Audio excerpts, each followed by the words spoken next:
चलिए दोस्तों, आज के वीडियो में अपन देखेंगे रॉक। इसके पहले की वीडियो में कल हमने देखा था वॉल्केनो पूरा कवर किया था, ठीक है। और उसी आज 5वीं क्लास है, तो आज की वीडियो में हम कवर करेंगे रॉक, ठीक है। सबसे पहले बेसिक क्या क्या देखेंगे, रॉक है क्या, और एक थोड़ा सा डिफरेंस देखेंगे रॉक और सॉइल में, ठीक है, कि कन्फ्यूजन ना हो। उसके बाद किस किस तरह के रॉक हैं, उनकी प्रॉपर्टीज़ क्या है, वो कैसे बनते हैं, और लास्ट में रॉक साइकिल। एनसीईआरटी में 2 से 2.5 पेज का चैप्टर है। बेसिकली जो बेसिक है, जो काम का है, वो कवर किया गया है, ठीक है। तो देखिए रॉक, सबसे पहले डेफिनेशन, रॉक होता क्या है, रॉक कहते किसे हैं। तो रॉक होता है एग्रीगेशन ऑफ मिनरल्स, ठीक है। एग्रीगेशन ऑफ मिनरल्स, अर्थ में लगभग 2000 मिनरल हैं, 2000 से ज़्यादा मिनरल पाए जाते हैं, उन्हीं का जो एग्रीगेशन है ना, उसी को अपन बोलते हैं रॉक्स। तो rock is nothing just aggregation of minerals, ठीक है। और जो अर्थ का क्रस्ट है, लगभग 90%, 98% मिनरल से बना हुआ है, ठीक है। अब इसमें कौन कौन से मिनरल हैं अर्थ क्रस्ट में, ये याद रखने वाली बात है। तो इसमें ऑक्सीजन है, सिलिकॉन है, एल्युमिनियम है, बोरॉन है, कैल्शियम है, सोडियम है, पोटेशियम है, मैग्नीशियम है, ठीक है। जो ये बेसिकली मेजर ये मिनरल हैं जो मिला के रॉक बनाते हैं, ठीक है। क्योंकि रॉक क्या है, एग्रीगेशन ऑफ मिनरल है, हो गया। अब हम देखेंगे टाइप्स ऑफ रॉक। रॉक के बारे में बात करें, 2-4 पॉइंट जो काम किए हैं। तो सबसे पहले ये रॉक के बारे में सबसे खास बात ये है ना कि रॉक को आप कभी भी सिनोनिमस नहीं यूज करते हो सॉइल के साथ, ठीक है। जैसे रॉक और सॉइल दोनों अलग है।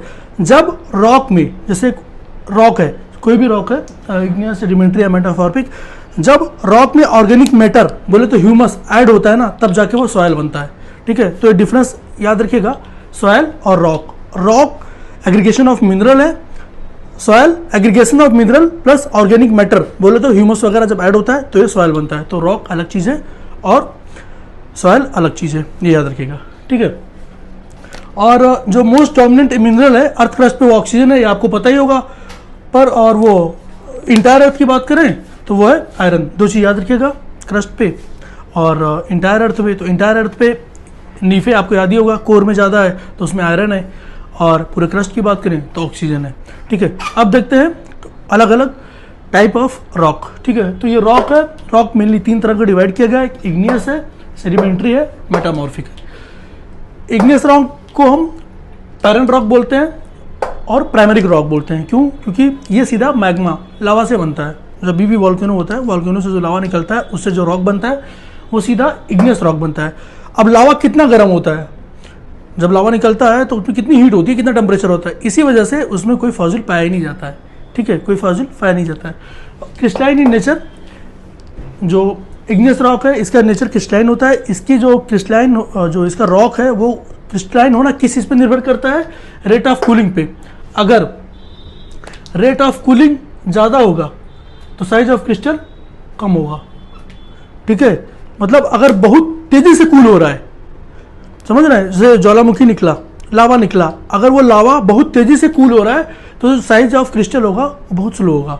वहीं वाइस वर्सा, अगर ये रेट ऑफ कूलिंग बहुत स्लो है तो जो साइज ऑफ क्रिस्टल है वो बहुत बड़ा होगा, ठीक है। ये याद रखिएगा, ये कभी कभी डायरेक्ट ऐसे पूछ लेता है कि किस चीज़ पे निर्भर करता है, तो ये रेट ऑफ कूलिंग पे निर्भर करता है। अगला पॉइंट, वो इंटेंसिव और एक्सटेंसिव नेचर भी होता है कि ऊपर अर्थ के सरफेस के ऊपर और नीचे जो रॉक होता है उसमें किस तरह की कूलिंग होती है। सिंपल सा है, जो नीचे होता है इंटेंसिव, उसमें कूलिंग स्लो होगी, जो ऊपर है उसमें कूलिंग फास्ट होगी, ठीक है। फिर आता है, इसमें फॉसिल फ्यूल नहीं पाते हैं क्योंकि टेम्परेचर इनका हाई होता है। क्यों हाई होता है? क्योंकि ये लावा से बन रहा है डायरेक्टली, ठीक है। फाउंड इन मैसिव फॉर्म, बहुत इग्नियस रॉक मैसिव फॉर्म पे आते हैं क्योंकि भाई लावा निकला है तो माउंटेन वगैरह बनेगा, हिल वगैरह बनेगा, तो वही है। On the basis of chemical composition, ये एसिडिक और बेसिक, सिंपल सा है। जिसमें सिलिका होगा वो एसिडिक होगा, जिसमें कल अपन पढ़े ही थे पूरा लावा कि बेसिक क्या होता है, एसिडिक क्या होता है, विस्कस क्या होता है, नॉन विस्कस क्या होता है, कम विस्कस कौन सा होगा। तो वैसे क्या हो रहा है कि जो इग्नियस रॉक है उसको केमिकल कंपोजिशन के बेसिस पे भी बांटा गया है, जिसमें जो एसिडिक होगा उसमें सिलिका ज़्यादा होगा और जो बेसिक होगा उसमें आयरन ज़्यादा होगा। तो ये था अपना इग्नियस रॉक। इग्नियस रॉक की खास बात क्या थी, पैरेंट रॉक है, प्राइमरी रॉक है। दूसरी चीज़ क्या थी कि उसका जो साइज होगा उसकी क्रिस्टल का, वो रेट ऑफ कूलिंग पे इन्वर्सली डिपेंड करेगा। मतलब रेट ऑफ कूलिंग अगर कम होगी तो स्लो होगी, रेट ऑफ कूलिंग अगर स्लो होगी तो साइज ऑफ क्रिस्टल बड़ा होगा, वहीं रेट ऑफ कूलिंग अगर तेज होगी तो साइज ऑफ क्रिस्टल छोटा होगा। ठीक है, कोई फाजिल फूल नहीं पता क्योंकि टेम्परेचर इतना ज़्यादा होता है, और ये मैसिव लैंडफॉर्म जैसे कि माउंटेन और हिल वगैरह में देखने को मिलते हैं, और on the basis of chemical composition acidic और बेसिक है। ठीक है, ये अपना क्या था, ये इग्नियस रॉक था। अगला देखते हैं, ये सेडिमेंट्री रॉक। ये सेडिमेंट्री रॉक क्या है, जो ओरिजिनल रॉक, जब कोई ओरिजिनल रॉक ब्रेकआउट होता है ना, तब बनता है सेडिमेंट्री रॉक। सेडिमेंट बना, सेडिमेंट टाइम के साथ कंपैक्ट और सीमेंटेड हो गया, इसी को बोलते हैं सेडिमेंट, इसी को बोलते हैं सेडिमेंट्री रॉक। क्या हुआ, कोई रॉक है, टाइम के साथ किसी भी एक्सटर्नल फैक्टर से, चाहे वो फिजिकल या केमिकल हो, वो टूटा और टूट के वो कंपैक्ट और सीमेंटेड हो गया, इसको बोलते हैं सेडिमेंट्री रॉक। और इस दोनों प्रोसेस को, सेडिमेंट, कंपैक्ट और सीमेंटेड, इसको बोलते हैं लिंथिफिकेशन।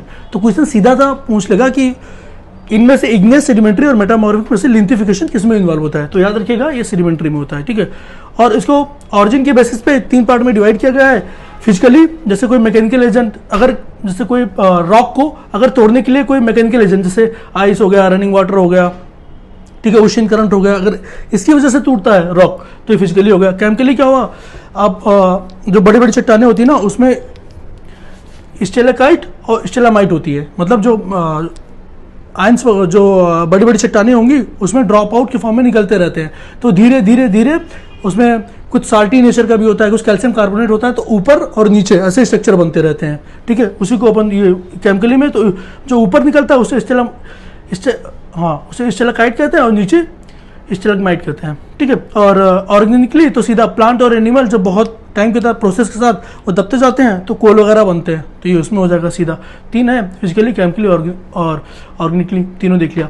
अब मेटामॉर्फिक, मेटामॉर्फिक का मतलब चेंज टू फॉर्म। अब किसकी वजह से, टेम्परेचर और प्रेशर की वजह से। मेटामॉर्फिक को अगर विदाउट केमिकल होगा तो ये डायनेमिक मेटामॉर्फिज्म होगा, और विद केमिकल होगा, विद केमिकल चेंज होगा तो ये थर्मल मेटामॉर्फिज्म होगा। थर्मल मेटामॉर्फिज्म में एक होगा जो डायरेक्ट कांटेक्ट के होगा, जैसे कि अगर कोई रॉक, कोई सिस्टम अगर डायरेक्ट लावा वगैरह के कांटेक्ट में आएगा तो सीधा टेम्परेचर और प्रेशर चेंज हो जाएगा, तो डायरेक्ट हो जाएगा। और वही रीजनल मेटामॉर्फिज्म में क्या होगा कि प्लेट टेक्टोनिक हो गया, ऐसे सबमर्ज हो गया, डाइवर्ज हो गया, उसकी वजह से हुआ है, तो रीजनल मेटामॉर्फिज्म होगा। रीजनल मेटामॉर्फिज्म की वजह से चेंज होगा। अब इन तीनों में एक खास चीज़ है जो कभी कभी पूछी जाती है डायरेक्टली, तो अभी अपन देखेंगे ना कि बेसिकली कभी कभी क्वेश्चन ये पूछ लेता है कि इग्नियस, सेडिमेंट्री और मेटामॉर्फिक में फॉसिल, मिनरल और लेयर का कहाँ पाया जाता है, कहाँ नहीं पाया जाता है। तो इग्नियस की बात करें ना, तो इग्नियस रॉक में टेम्परेचर बहुत ज़्यादा होता है, क्यों, क्योंकि ये लावा से सीधा बनता है। अब इतना टेम्परेचर है तो उसमें फॉसिल कहाँ से पाया जाता है, तो फॉसिल नहीं पाया जाता, और लेयर भी नहीं पाया जाता, क्योंकि इसमें देखिए ना ये क्रिस्टल बन रहे हैं, कभी फास्ट क्रिस्टल, कभी कूलिंग तेज होगी, कभी कम होगी, तो उस तरह से वो लेयर बन ही नहीं पाते हैं। इसमें अगर कुछ पाया जाएगा तो वो मिनरल, बाकी दोनों ऑप्शन रहेंगे। दूसरे की बात करते हैं सेडिमेंट्री रॉक की, तो उसमें फॉसिल भी पाया जाता है, उसमें लेयर भी पाया जाता है, पर उसमें मिनरल नहीं पाया जाता है। क्यों, क्योंकि सेडिमेंटेशन से बना है ना, वो खुद दूसरे से टूट के बना है। प्रोसेस देखें ना, लिंथिफिकेशन, सेडिमेंट, कंपैक्ट एंड सीमेंटेड, तो उसमें कहाँ से पाया जाएगा फॉसिल। अगला देखते हैं मेटामॉर्फिक में, तो मेटामॉर्फिक में फॉसिल नहीं पाए जाते हैं। ठीक है, क्योंकि टेम्परेचर और प्रेशर के बहुत चेंज होने की वजह से बना है, तो इसमें नहीं पाए जाते हैं। लेकिन इसमें मिनरल और लेयर दोनों पाए जाते हैं। सिंपल सा है, मिनरल, ये देखिए ना यहाँ पे जो आपका रीजनल मेटामॉर्फिज्म है उसमें लेयर बाय लेयर कोल वगैरह पाए जाते हैं, तो इसमें मिनरल तो पाए जाएंगे और बाय लेयरिंग तो होगी सेम। अगर टेम्परेचर और प्रेशर का इंग्रेडिएंट है तो लेयर बाय लेयर बनती जाएगी, तो इसमें टेम्परेचर और प्रेशर की वजह से मिनरल और लेयर दोनों पाए जाते हैं, लेकिन इसमें फॉसिल नहीं पाए जाते हैं। तो ये था बेसिकली रॉक के टाइप, रॉक की प्रॉपर्टीज जो पूछा जाता है, और फॉसिल, मिनरल और लेयर का डिस्ट्रीब्यूशन। अब इस पूरे टॉपिक में एक चीज़ और बचती है, वो है साइकिल। तो एक बार वो साइकिल 1 मिनट देख लेते हैं फट से। ठीक है,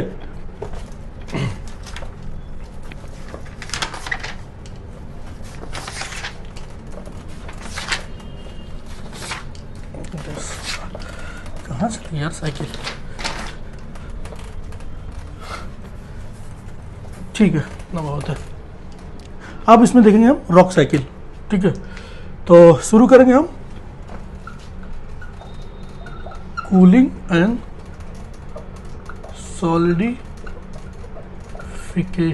ऑफ मैग्मा। ठीक है, मैग्मा का कूलिंग सॉलिडिफिकेशन हो रहा है, तो उससे क्या बन रहा है, उससे देखा था आपने इग्नियस।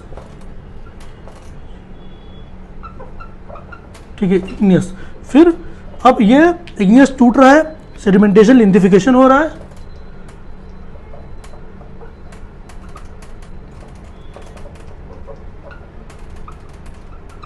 ठीक है, सेडिमेंटन और लिंथिफिकेशन हो रहा है, तो इससे क्या बनता है, इससे बनता है सेडिमेंट्री रॉक, सेडिमेंट्री रॉक, ठीक है। अब अगर यही sedimentary rock temperature and pressure ये दोनों चेंज होंगे, ठीक है, तो ये बन जाएगा मेटामॉर्फिक रॉक। यही मेटामॉर्फिक रॉक जब मेल्ट होगा तो ये आगे जाके बन जाएगा मैग्मा, ठीक है। अब इसी को आप कनेक्ट कर दीजिए, जैसे इग्नियस है तो इग्नियस से चेंज होके मेटामॉर्फिक बन सकता है, ये बन सकता है क्योंकि ये साइकिल है, तो ये देखिए इग्नियस से मेटामॉर्फिक बन सकता है, मेटामॉर्फिक से सेडिमेंट्री बन सकता है और सेडिमेंट्री से इग्नियस, ठीक है। यह है रॉक साइकिल, नॉर्मली एनसीईआरटी में दिया हुआ है, इसलिए बता दिया आपको। हुआ क्या कि कूलिंग मैग्मा निकला, cooling and solidification of magma हुआ, फिर इग्नियस रॉक बना, इग्नियस का क्या हुआ, सेडिमेंटेशन हुआ, लिंथिफिकेशन हुआ, सेडिमेंट्री रॉक हुआ, फिर टेम्परेचर और प्रेशर की वजह से ये मेटामॉर्फिक रॉक हुआ, फिर मेटामॉर्फिक रॉक मेल्ट होगा, ठीक है, फिर बनेगा मैग्मा, फिर कूलिंग सॉलिडिफिकेशन मैग्मा। ये है रॉक साइकिल। तो ये पूरा रॉक साइकिल है, ये एनसीईआरटी में दिया हुआ है एज इट इज, तो इसको याद कर लीजिएगा। ये कई बार ऐसे डायरेक्टली ना गैप बना के पूछ लेता है कि जैसे आपको इग्नियस दे देगा, ये सेडिमेंटेशन या लिंथिफिकेशन हटा देगा, फिर ए बी सी करके दे देगा कि बी पे कौन सा ऑप्शन आएगा, तो ये आप करके देख लीजिएगा, ये हो जाएगा आराम से। तो ये पूरा अपन ने क्या किया आज की पूरा रॉक डिस्क्राइब कर लिया। रॉक में क्या देखा, रॉक की डिफिनेशन देखी, एग्रीगेशन ऑफ मिनरल, फिर देखा रॉक और सॉइल में डिफरेंस क्या है। तो अपन ने रॉक सिस्टम तो देख ही लिया पूरा, इग्नियस, सेडिमेंट्री और मेटामॉर्फिक। तो एग्जाम्पल देख लेते हैं ना, कई सारे एग्जाम्पल है जो बार बार रिपीट होते हैं और वही पूछते हैं, वो एनसीईआरटी वगैरह में दिया हुआ है। तो एक बार तीनों के एग्जाम्पल एक साथ लिख के देख लेते हैं, एक साथ लिख के देखेंगे तो याद करने में आसानी होगी, ठीक है। तो इग्नियस रॉक के जो इग्नियस रॉक जिसे अपन प्राइमरी रॉक भी बोलते हैं, उसके एग्जाम्पल कौन कौन से, ग्रेनाइट, गैब्रो और बसाल्ट। क्या है, ग्रेनाइट, गैब्रो, बसाल्ट। आप जीजीबी करके याद कर सकते हो, ग्रेनाइट, गैब्रो, बसाल्ट, ठीक है। ये तीन है जो मेन है, कई बार पूछे गए हैं कि इग्नियस रॉक के या प्राइमरी रॉक का एग्जाम्पल कौन कौन सा है, तो ग्रेनाइट, गैब्रो एंड बसाल्ट, ठीक है। दूसरा आता है सेडिमेंट्री रॉक, सेडिमेंट्री वही लिंथिफिकेशन से जो बनता है, आपको पता है। तो इसमें लाइमस्टोन, डोलामाइट, चाक, पोटास, सैंडस्टोन और क्ले, ठीक है। लाइमस्टोन, डोलामाइट, चाक, पोटास, सैंडस्टोन और क्ले, आप ये तीनों याद कर लो, ठीक है, ये तीनों याद कर लो मेन। उसके बाद ये आप मार्क आउट कर सकते हो, ठीक है, एलिमिनेट कर सकते हो। 2-3 बार पढ़ोगे अपने आप दिमाग में बैठ जाएगा कि कौन सा सेडिमेंट्री रॉक का एग्जांपल है, लाइमस्टोन, डोलामाइट, चाक, पोटास, सैंडस्टोन और क्ले, ठीक है।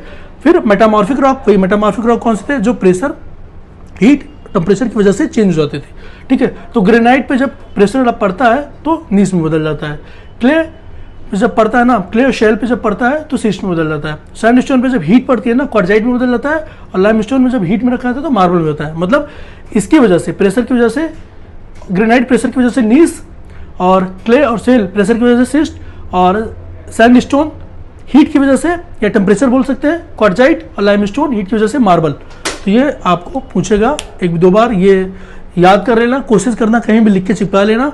रॉक से या तो साइकिल से क्वेश्चन पूछता है, या तो इसके एग्जाम्पल पूछेगा, या फिर कोई एक टर्मिनोलॉजी उठा देगा कि लिंथिफिकेशन किस में इन्वॉल्व है, ठीक है।